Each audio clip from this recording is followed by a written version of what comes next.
Hey everyone. So for the last couple weeks on the Tipsy Moose Facebook and Instagram pages, I've been talking about trying to decide what bow I want to take on my moose hunt this year. So today's the day when I'm going to announce that, and hopefully from the video everyone can see I've decided to go with the Prime. The other bow I was looking at was a G5 Quest.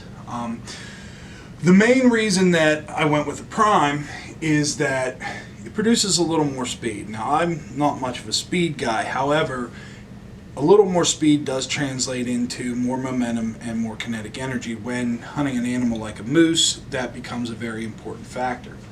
So, we're going to talk about some of the features of this bow and this setup in particular, but let me just say that I'm filming this at the bow shop. It is a busy time of year. I apologize if the phone rings or anything else, but let's jump into it.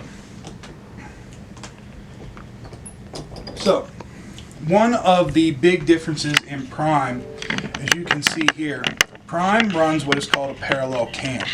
The reason they do this is the parallel cam completely eliminates any sort of cam lean in the bow. It leads to greater accuracy, especially at longer distances. I've shot this bow now for about 3 years. I've taken a black bear with it, taken several deer with it. Just a bow that I've really come to depend on and like.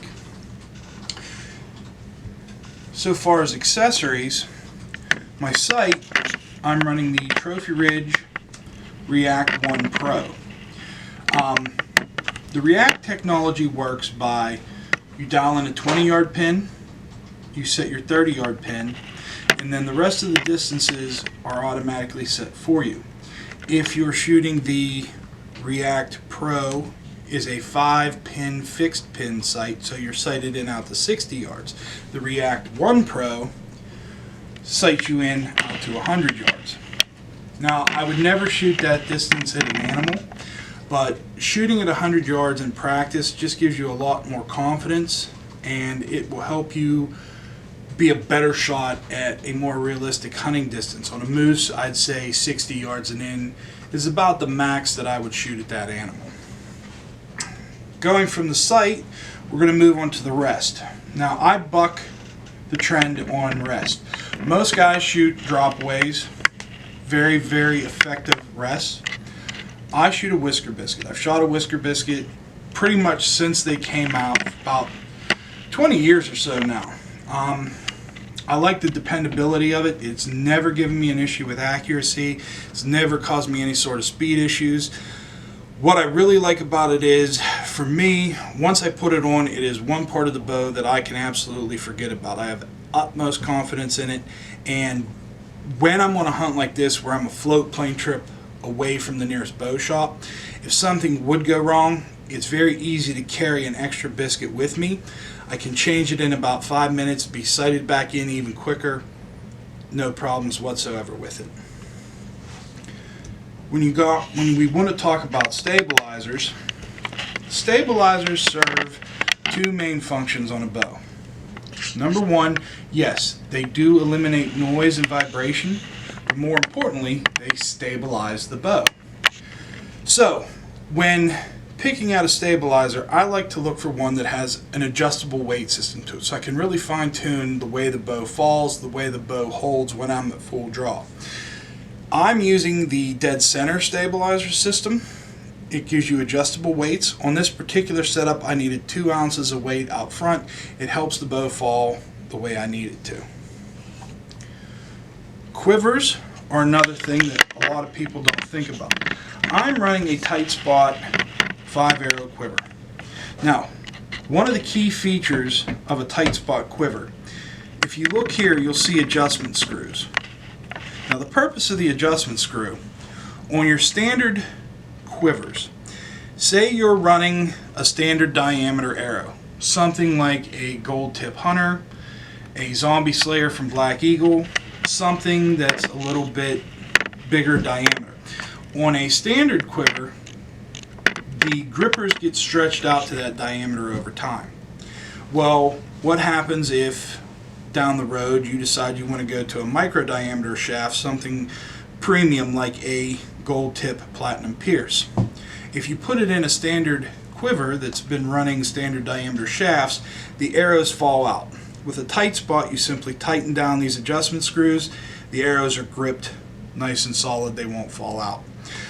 Another nice feature of a tight spot, you can actually adjust the quiver to multiple positions, how far away or how close you want it to your bow. You can loosen these two screws, adjust how the quiver actually sits. It almost makes the quiver act like another stabilizer. It really can help balance the bow. Now, arrow wise, as I said, I'm running the Gold Tip Platinum Pierce 300 spine. My total arrow weight is 464 grains, but I have 174 grains of that up front. It's really upped my FOC, front of center.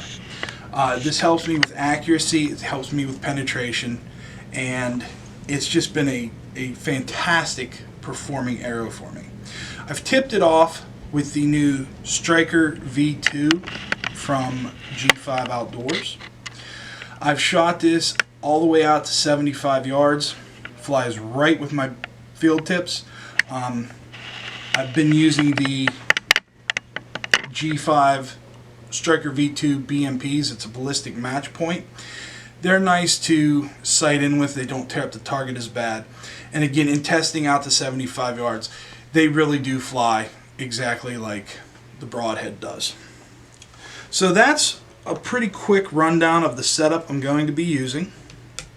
As I said, I've done a lot of testing over the last couple weeks to try and make a good decision. A hunt like this, you want to take the best equipment with you, and I think that's what I've done here. So any comments or questions, feel free to leave them. Be sure to check out the Tipsy Moose Facebook and Instagram pages.